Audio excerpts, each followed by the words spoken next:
Downing Street faces serious questions tonight over its handling of the behaviour of Patrick Rock, one of David Cameron's most senior aides, who resigned after being arrested on child pornography allegations.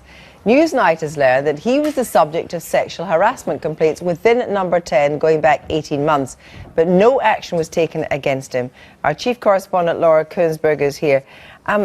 Just how serious are these allegations? Well, no Prime Minister wants to do what David Cameron had to do today, which was during a speech about austerity and tax cuts one day, was break off and make a statement saying that he was profoundly shocked about the fact that one of his closest advisors had been arrested on allegations of child pornography.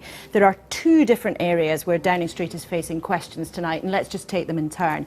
First of all, on how the departure of Mr. Rock was handled. Now, he was arrested on suspicion of child pornography offences. Computers in Downing Street looked at by the police in the middle of February, some time ago.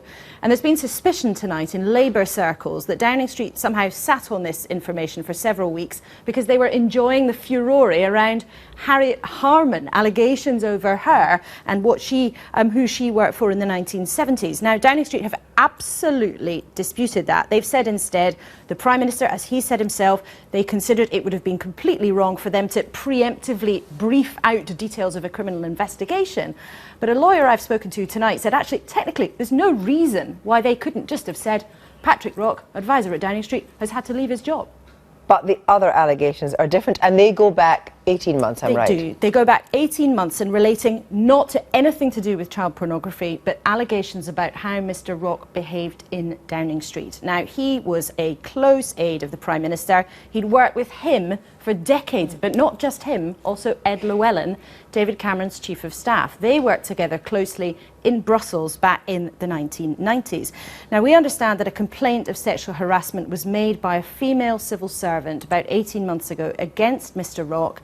Ed Llewellyn, a close friend of Patrick Rock, was the person who dealt with looking at that complaint alongside a civil servant, her line manager. Now, that complaint, Downing Street say, was very seriously considered. Some action was taken. I understand the female civil servant was moved to a different part of Whitehall. Wait a minute, what action? But no action was taken with Patrick Rock? Well, what we understand is that the complainant was happy she consented to the action that had been taken after that investigation, but Downing Street are being very, very tight-lipped about just exactly what happened to Mr. Rock at that point. But one source who worked alongside Patrick Rock in Downing Street at that time told me he was never very popular. It was quite odd the way that he appeared in Number 10, but he was tolerated because he was so close to both men, to Ed Llewellyn as well as David Cameron himself. Downing Street are really insistent that they took this seriously at the time, but this is tricky territory, and not just because the unhelpful questions are a distraction, they take up political time and effort, but also because somehow it plays into a criticism that's often levelled at David Cameron, that somehow Number 10 is run by a group of chums. You've got to be in the in gang to get anything done. Laura, thank you very much indeed.